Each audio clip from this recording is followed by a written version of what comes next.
Hi, this is the Bible Ranger, shedding some light on who controls the world. Is it secret societies, Illuminatis, the Rothschilds, the New World Order, or someone else? You might be thinking these two questions. Are these groups real or a conspiracy theory?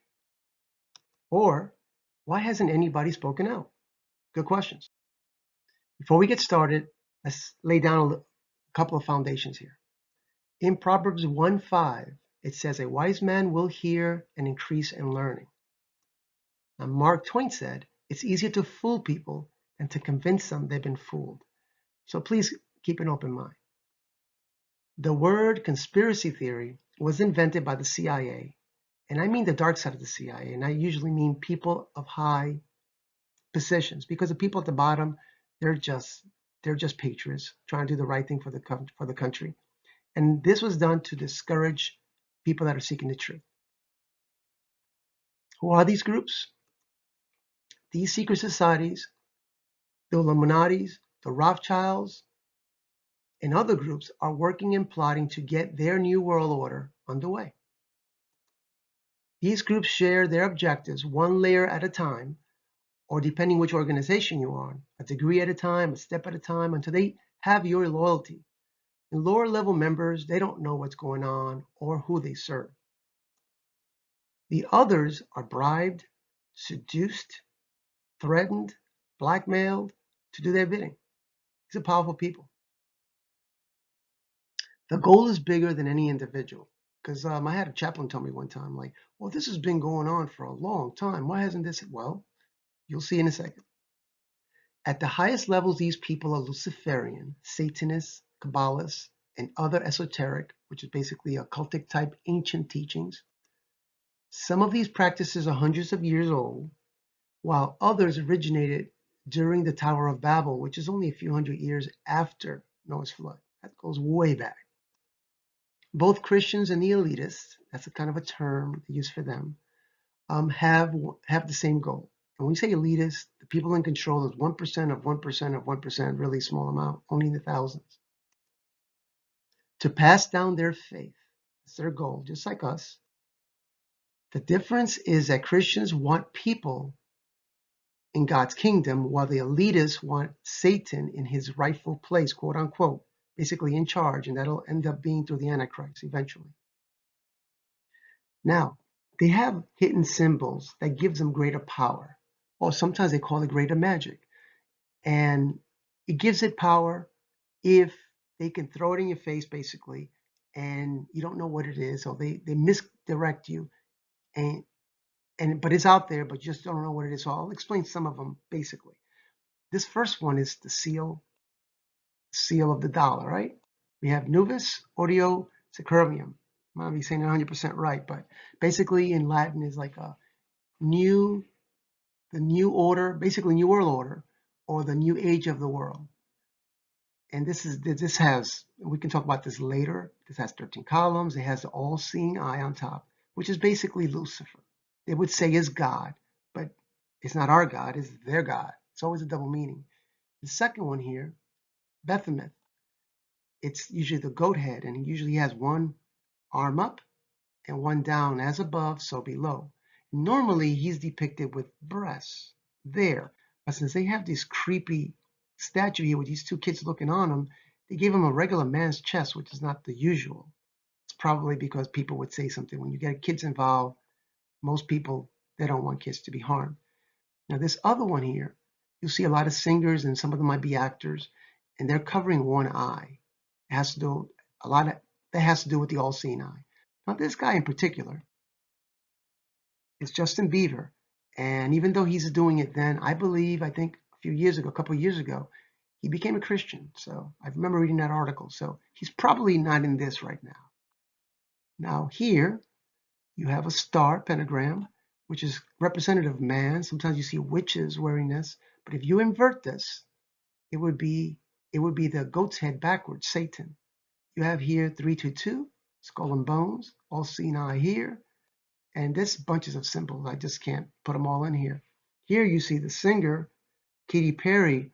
Very interesting about her, that she began singing Christian music, And she's interviewed saying this, where she tried to be a famous singer, and it didn't work out for her, so she sold her soul to the devil and kind of laughs about it, but she wasn't laughing. And these are other symbols. I mean, it wasn't false. It's just said in a comedic way. These are other symbols they use, and some of them you might know, and some of them get mixed up with Christian symbols, but they're not Christian. Here is a very busy chart, and it's a good representation of a lot of them. So I'll just glance through a few of them. Here's Illuminati's. Here's the largest family of power, the Rothschilds. We can talk about that in another video if you're interested. The Council of 13 is basically 13 of the most powerful families. They meet every year in a group called the Bilderbergs, which is a council of 500. There's supposed to be a council of 300 somewhere, but I don't see it right now. The United Nations is basically all the nations that give their sovereign power to the above, to these orders. The Council of Foreign Relations, they're basically the Illuminati in the United States. Now, colleges like Yale, which used to be a Christian college, they have the skulls and bones. Like the Bushes were recruited there. They start young. If they find you to be intelligent or from a family well-to-do, you get implemented into these positions. The other college in Oxford, they got something called the Group, which they have Rhodes, and I'm not sure about the other ones, but Rhodes, that's where you get your Rhodes Scholars from. I think Clinton was a Rhodes Scholar funded by them. And at the bottom here, you have organizations like the CIA, KGB, MI5. And like I said, lower levels are very patriotic people just trying to do what good for the United States. I'm talking about the high positions. They're the ones that know what's going on, and they get used. They have the Club of Rome and a bunch of other things. We don't want to spend that much time into this right now. For the second question, why hasn't somebody said anything? Well, they actually have. We have a few brave patriots here that attempted to say something. Or were we listening? Or was the information just controlled? First one was President Eisenhower, first a general, and then became president of the United States. Now on his farewell address in 1961, he made a speech about the military-industrial complex. And I have him and then the next one linked so you can listen to the whole speech. Okay, but I'm going to read 2 lines on his speech. If you can bear with me.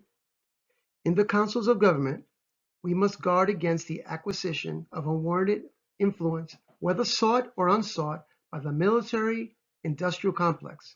The potential for disastrous rise of misplaced power exists and will persist. So he did try to warn us, but it's a little encrypted, I must say. The next one was President JFK. 3 months later, after he took over, he had a speech, and it was called President and the Press. And this one's a little longer, by 3 lines, I think. But if you can bear with me, this speech, by the way, is 20 minutes long, which I also have a link, which you can, on below, you can actually click on it. This is what it says. It says, for we are opposed around the world by a monolithic and ruthless conspiracy that relies on primarily on covert means for expanding its sphere of influence, on the infiltration instead of invasion, on subversion instead of election, on intimidation instead of free choice, on guerrilla by night instead of armies by day. It is a system which has conscripted vast human and material resources into the building of a tight-knit, highly efficient machine that combines military, diplomatic, intelligence, economic, scientific, and political operations. So we need to check that one out. The whole speech is very good. The next person was a Marine general called Major General Smedley Butler. In 1933, he kind of infiltrated a little bit. They tried to recruit him but he exposed the coup on the United States tried by the elite. So how do they maintain this control? Well, they were having some trouble with the media. And so they had to do something about that. Like, for example, in 1983, 90% of the media was controlled by 50 different companies. A little harder to control 50 companies. Now, less than 30 years later, 2011, 90% of the companies were controlled by 6 companies. And you know them. This is like GE, News Corp, Disney, Viacom, Time Warner, CBS. And basically, the information we're receiving is mainly biased, and they usually have talking points. Now, this slide should be entitled 10 or 11 companies that control everything you eat. Almost everything that we eat is actually controlled by these companies. That's an incredible thing. Now, let's zoom on one of them. That would be PepsiCo here.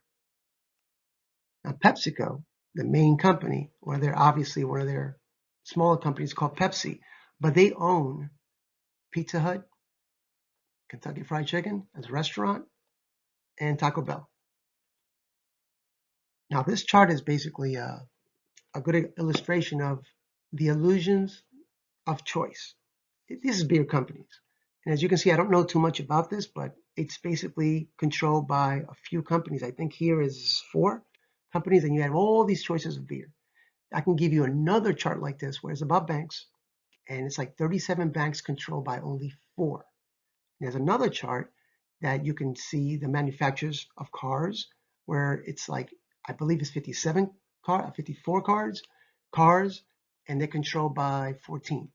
The numbers are fluid, so don't get too attached to the numbers, but basically we have this illusion of choice.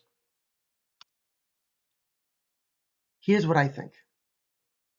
They are using COVID-19 to further their cause, to control through fear, or as they say it, order out of chaos. Now they have a situation where they give us a problem, or they cause a problem like COVID-19, because they have something called gain of function. If you want to know more, check out my first video. They cause a reaction, and they indoctrinate us, they put fear in us, and we're asking, please deliver us from this problem. Well, we'll do whatever you want. They're like, okay. So we have a solution. So the solution is they're going to try to come up with a vaccine. I believe they probably already have it, but they have to go through the illusion that they're working on it. But you'll notice at first it was going to be like 18 months, and by the time it's all over, it'll probably be out in a few more months. And so if you want to go back to work, this is what they're telling us. If it's according to Dr. Fauci, if he was in charge, well, you can't go back to work until you get the vaccine, and they will let you go back to work. So in a sense, we giving them the control over our lives by doing what they want us to do, because we were fearful. Now, Bill Gates. Now, what does Bill Gates have to do with any of this? Well, we'll see. He has a patent for a digital interface currency with a type of chip that kind of goes on you, but it interfaces with your skin, so it kind of goes in you too. And through your phone, it orders you to do a particular thing, a task. And if you do it, you receive money digitally.